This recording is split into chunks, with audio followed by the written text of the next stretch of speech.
அமைச்சர் ஜான்குமார் அலுவலகத்தில் இலவச அன்னதான கூடத்தில் இலவச அன்னதான திட்டத்தை தொழிலதிபர் ஜோஸ் சார்லஸ் மார்டின் நிர்வாக குழு தலைவர் லீமா ரோஸ் மார்டின் அவர்களின் திருக்கரங்களால் துவங்கி வைக்கப்பட்ட அன்னதானம் புதுவையில் மட்டுமல்லாமல் இந்தியா முழுவதிலும் உள்ள மக்களால் போற்றப்பட்டு வருகின்றது. தற்பொழுது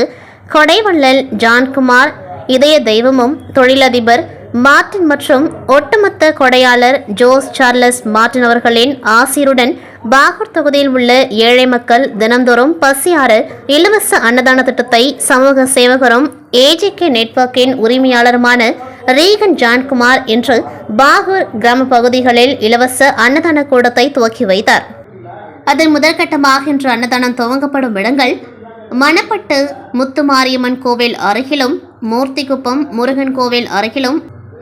உச்சிமேடு கோவில் திடல் அருகிலும், பெரிய ஆராய்ச்சிக்குப்பம் கோவில் அருகிலும், சின்ன ஆராய்ச்சிக்குப்பம் மாரியம்மன் கோவில் அருகிலும், மேல்பரிக்கல்பட்டு கோவில் அருகிலும், கன்னியக்கோவில் வீதி பாகூர் மாரியம்மன் கோவில் அருகிலும், லெனின் நகர் பாகூர் சமுதாய நலக்கூடம் அருகிலும், பாகூர் லெனின் நகர் மாரியம்மன் கோவில் அருகிலும், குருவினத்தம் பெரியார் நகர் சந்திப்பிலும், இருளஞ்சந்தை தண்ணீர் தொட்டி அருகிலும், கடுவனூர் அம்பேத்கர் சிலை அருகிலும், கடுவனூர் பிள்ளையார் கோவில் அருகிலும் துவங்கி வைக்கப்பட்டது.